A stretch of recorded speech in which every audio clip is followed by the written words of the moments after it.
Gracias. Primero de todo, agradecer a Víctor García, que me ha cambiado el orden porque tengo que ir a Barcelona, que tengo el AVE y como el tema del horario va un poco mal, pues iré un poco rápido.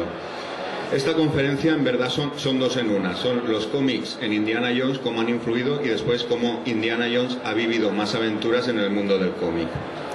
Y es una conferencia que empiezo agradeciendo al público, porque sin público nosotros no pintamos nada, y que ya di en el Salón del Cómic de Barcelona. Por lo tanto, aquí podéis ver el sello de Ficomic. Agradecer a Norma que me cediera el hecho de poder utilizar las imágenes, a mi amigo Rubén, que organizamos historias, a los de FEN Historia, que me legitimizan todo lo que hago, y sobre todo a Carla Santamaría, el director del Salón del Cómic, a Steve Sandwich, que me dio el permiso para utilizar las imágenes de Lucasfilm, y a Óscar Valiente, director de Norma Editorial.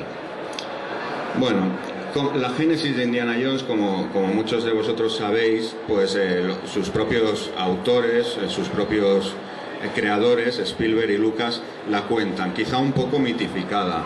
Esta leyenda dice que mientras Spielberg esperaba al estreno de Encuentros en la tercera fase y Lucas pensaba que sería un fracaso la Guerra de las Galaxias, durante el estreno se fueron a Hawái y estaban en la playa, y se ha convertido en una tradición. Empezaron a hacer castillos de arena y dijeron que si el castillo al día siguiente aguantaba es que la película tendría éxito, y si se lo llevaba al mar es que la película sería un fracaso. Seguramente George Lucas crearía su castillo con ladrillos en vez de arena, porque Star Wars ha perdurado en el tiempo, y a ella se les ocurrió una idea. Spielberg le comentó a George Lucas que su intención siempre había sido hacer una película de James Bond, y George Lucas le dijo que él tenía algo mejor, que se le había ocurrido mientras trabajaba en el guión de Star Wars, que como no pudo conseguir los derechos de Flash Gordon, se tuvo que inventar su saga galáctica. Se le había ocurrido un playboy aventurero que sería arqueólogo y que iría buscando reliquias a lo largo del mundo. Como no tenemos imágenes de esa conversación en la playa, pues he puesto cuando dejaron las huellas en el frente del Teatro Chino, que bueno, que es un poco más parecido. Por lo tanto, el mito de Indiana Jones, o la génesis de Indiana Jones, nace de una amalgama, de una suma, de un remedo que no deja de ser icónico, literario, de cómics. Nosotros nos centraremos en el cómics, pero eso no quiere decir, como podéis ver aquí, que no sea un refrito de las aventuras de Alan Quatermain, el legendario explorador de las minas del rey Salomón, de los exploradores de la novela de Arthur Conan Doyle, que aparte de Sherlock Holmes también escribió El mundo perdido, y sobre todo la gran influencia, que seguramente George Lucas nunca ha reconocido abiertamente, de la película de Charlton Heston, El secreto de los Incas, que aquí tenéis una foto y que podemos ver que es una copia de Indiana Jones. Pero es que claro, esta frase está mal hecha. Indiana Jones es una copia de Charlton Heston, porque la película es de los años 50.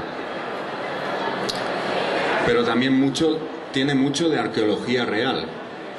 Cito textualmente a Howard Carter, el descubridor de la tumba de Tutankamón. Aquellos fueron los grandes días de la excavación. Cualquier cosa que atrajera la vista, ya se tratara de un escarabajo o de un obelisco, era confiscada, y si había diferencias de opinión entre los compañeros, todo se arreglaba con una pistola. Y yo he añadido, con un látigo. O sea, la arqueología que nos presenta Indiana Jones en la pantalla no es la que actualmente se enseña en las universidades, ni la que los arqueólogos actuales utilizarían. Él entra y se carga el entorno, o sea, le importa un pito lo que hay alrededor. Si lo tiene que destruir, lo único que le interesa es la pieza, porque Indiana Jones está basado en los primeros arqueólogos de la historia. He puesto aquí unos cuantos, seguramente podríamos añadir muchos más. El primero de todos es el primer egiptólogo, entre comillas, corchetes y paréntesis, porque no dejaba de ser un ladrón de tumbas, que es Giovanni Battista Belzoni, que era un forzudo de circo que vio que el negocio de saquear tumbas en Egipto era muy lucrativo y entraba arrasando con todo. Otra influencia muy clara es la de Percival Harrison Fawcett, que era un militar británico que trabajaba para National Geographic y se dedicaba a hacer cartografía, a delimitar los territorios. Y este hombre es una influencia para Indiana Jones porque se perdió en la selva tenemos un diario inacabado que publicó su hijo, se perdió en la selva buscando una antigua ciudad, la ciudad de Zeta, de una tribu perdida, y está basado el personaje en esa vertiente de creerse las leyendas locales para encontrar el misterio o el artefacto. Otto Rahn, que es un alemán que trabajó para Hitler buscando esos artefactos mágicos, lo he puesto porque su gran obsesión fue el Santo Grial, y eso, como todos los fans de Indiana Jones sabemos, es el motivo de la tercera película. Entonces Otto Rahn fue el que se encargó, a partir de las leyendas que había sobre el Santo Grial, de intentar localizarlo para los nazis. No hacía más que seguir lo que había hecho Schliemann años antes, que cogiendo la Ilíada como si fuera, en vez de una novela de aventuras, fuera realmente algo que pasó, encontró finalmente Troya. Entonces este señor dijo, hombre, si este señor ha encontrado Troya cogiendo la Ilíada, yo voy a coger todo lo que hay alrededor del Santo Grial y voy a intentar localizarlo. Otra influencia muy clara, y aquí ya he puesto las dos que son más importantes y lo he puesto con una comparativa de fotos, sería Roy Chapman Andrews, que era un naturalista que se dedicó al mundo de los dinosaurios, pero que lo importante es que era conocido como el primer mercenario de la ciencia. O sea, Indiana Jones no deja de ser al final un mercenario, casi un superhéroe, porque tiene doble personalidad, incluso tiene un vestido propio que pasan los años y no varía. Pero sí que lo que le interesa es buscar las piezas para un museo, cueste lo que cueste, y hay que luchar contra quien sea. No deja de ser un mercenario al servicio de la ciencia, pero un mercenario. Y la influencia que George Lucas sí que reconoce para su creación es la de Hiram Bingham, que fue el descubridor de las ciudades de la ciudad de Machu Picchu, siguiendo las leyendas locales que decían que había una ciudad en las nubes. Pues este señor montó una expedición y lo localizó, y se llevó a Estados Unidos un montón de piezas muy valiosas. George Lucas reconoce la influencia porque, si bien en los primeros borradores Indiana Smith, que aún no era Jones, Indiana Smith iba a ser un playboy que vivía en Manhattan y que se iba a dedicar en su tiempo libre a buscar estas reliquias como aventuras para pasar el rato, al fijarse en la biografía de Hiram Bingham, cambió este origen y, igual que el personaje real, lo convirtió en profesor de universidad. Entonces la influencia por aquí viene más en la parte pedagógica, en la parte docente que tiene el personaje de Indiana Jones, que de alguna manera legitima sus hallazgos.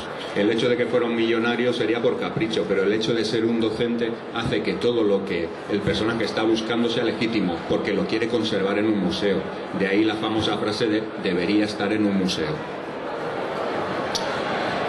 Indiana Jones es un referente. No puedo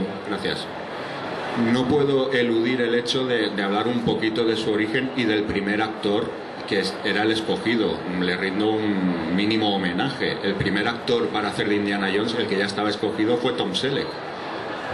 Tom Selleck había hecho un piloto y había afirmado que si ese piloto, las compañías, las productoras lo creían oportuno, se convirtiera en serie. El piloto pasó sin pena ni gloria, pero las productoras de televisión, cuando vieron que Tom Selleck iba a ser el protagonista de una película de Steven Spielberg y George Lucas, automáticamente le dieron luz verde. Esa serie fue Magnum, y por eso al final no pudo ser el protagonista.